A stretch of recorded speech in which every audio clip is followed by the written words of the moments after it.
গল্পের সেরা গল্পের চ্যানেলে আমার সকল শ্রোতা বন্ধুদেরকে স্বাগত জানাচ্ছি। আজকে আমি আপনাদেরকে গল্প নয়, শোনাবো কিছু সত্য ঘটনা। প্রথম ঘটনা, কাদার মাঝে ভূত। শফিক মিয়া আমাদের গ্রামেরই লোক। তিনি মাছ ধরতে ভালোবাসতেন, আর মাছ ধরাও খুব পটু ছিলেন। তিনি রাত জেগে সারা বিল জুড়ে মাছ ধরতেন। প্রত্যেক দিন অবিশ্বাসভাবে প্রচুর মাছ পেতেন। সবাই ওনার কাছ থেকেই মাছ কিনত। আমরাও অনেকবার কিনেছিলাম। একদিন উনি মাছ ধরতে ধরতে পুরনো জঙ্গলের ধারে চলে গিয়েছিলেন, তবে তিনি তা খেয়াল করেননি, আর খেয়াল করলেও পাত্তা দেয়নি। কিছুক্ষণ পর তিনি ওখানে একটা ছেলেকে দেখে, যে কিনা অনেক মাছ ধরছে কোনো রকম লাইট ছাড়া।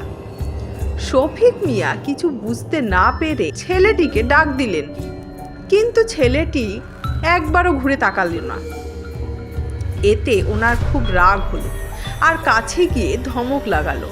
ধমক শুনে ছেলেটি শফিক মিয়ার দিকে ঠান্ডা চোখে তাকায় এবং বলে, নিজের মাছ নিজে ধরো, আর এদিক ওদিক না তাকিও।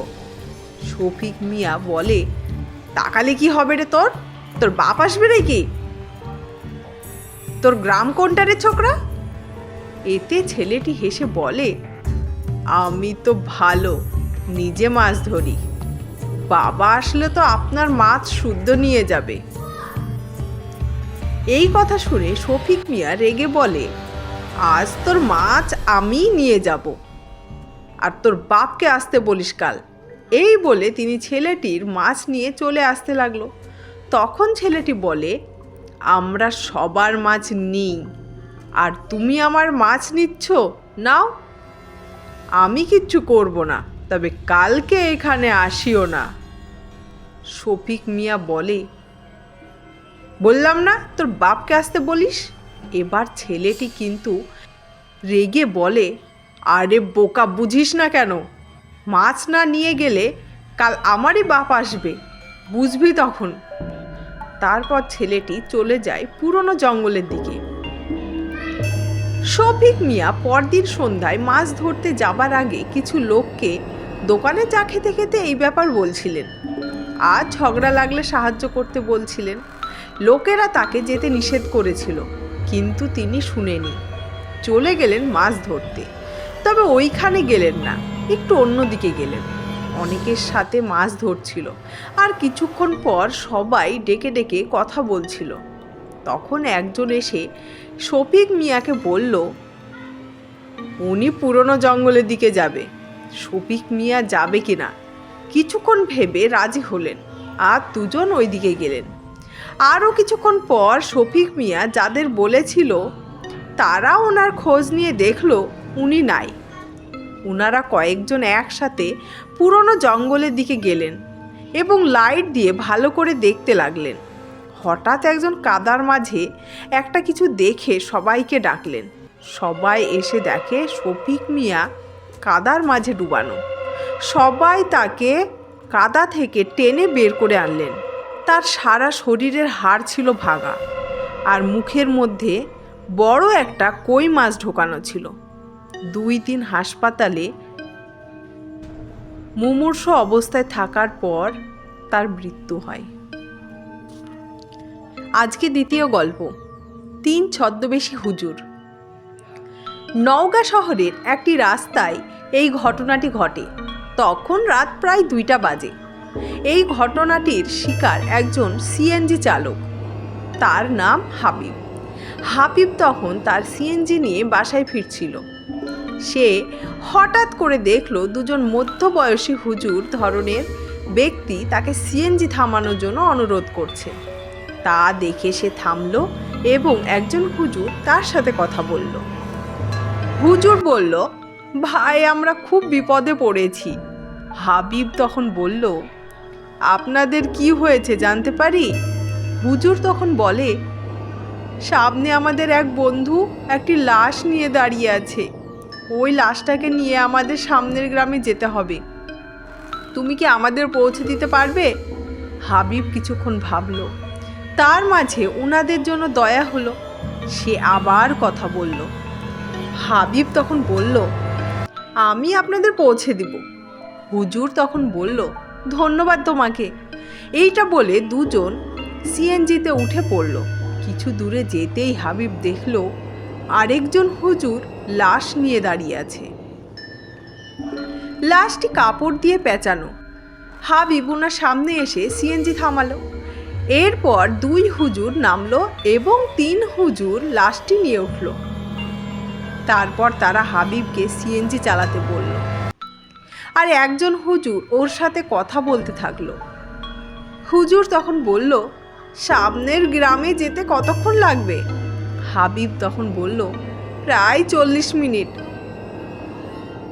হুজুর তখন বলে, তুমি কিন্তু পেছনের দিকে চাইবে না, লাশের অবস্থা বেশি ভালো না, দেখলে ভয় পাবে। হাবিব তখন বলল, ঠিক আছে হুজুর। তারপর হাবিব সিএনজি চালাতে শুরু করলো। কিন্তু সে লাশ দেখার আকর্ষণ অনুভব করলো, কিন্তু সে সাহস পেল না। 5 থেকে 6 মিনিট পর সে অদ্ভুত বাজে শব্দ শুনতে পারল।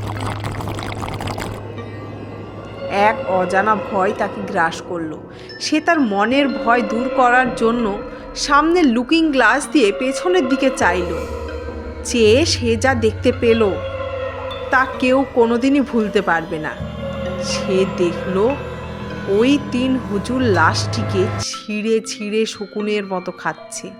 কেউ কলিজা, কেউ বুকের রক্ত পান করছে। তা দেখে সে চিৎকার দিয়ে অজ্ঞান হয়ে পড়ে গেল। যখন তার জ্ঞান ফিরল তখন সে হাসপাতালে ভর্তি। তার সারা শরীরে ব্যান্ডেজ।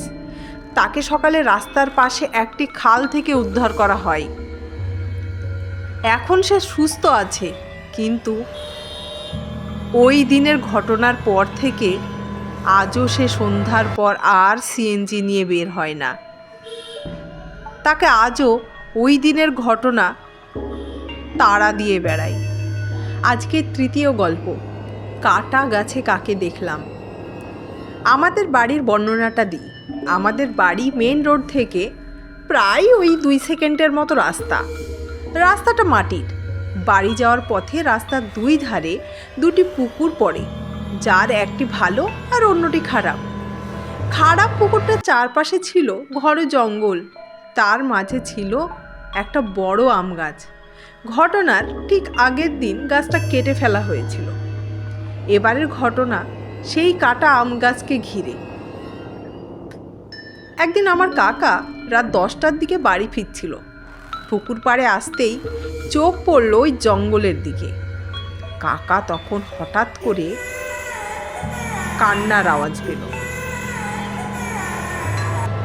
চাচা অবাক হয়ে ভাবলো, এত রাত্রে কে কান্না করছে? তখন ভালো করে লক্ষ্য করে দেখল তার চাচি গাছের গোড়ালির ওপর বসে ঘাউমাউ করে কাঁদছে। সে তখন চাচিকে কিছুই বলল না। রেগে মেগে আগুন হয়ে বাড়িতে গিয়ে তার চাচাইতো ভাইকে বকা দিয়ে বলল, তোর মাকে এত রাতে জঙ্গলের ভিতর বসে কাঁদতে দেখলাম, আর তুই ঘরে শুয়ে শুয়ে ঘুমাচ্ছিস? ছেলে হয়ে মাকে এত কষ্ট দিস কিভাবে? তখন তার চাচাইতো ভাই খুব অবাক হয়ে বলল, এসব কি বলছিস তুই আমাকে? ওই তো আমার আম্মা ঘরে ঘুমাচ্ছে। তখন কাকা এটা দেখে খুব অবাক হলো এবং প্রচণ্ড ভয় পেল। তার ভাইকে বলল যে, তাহলে জঙ্গলের কাটা গাছটার উপর কাকে দেখলাম? কিছুক্ষণ পরে দুজনাই লাইট জ্বালিয়ে সেই জঙ্গলটার কাছে গেল। গিয়ে দেখলো সেই কাটা গাছটার ওপর কেউ নেই। ধন্যবাদ। গল্পটি এখানে শেষ হলো।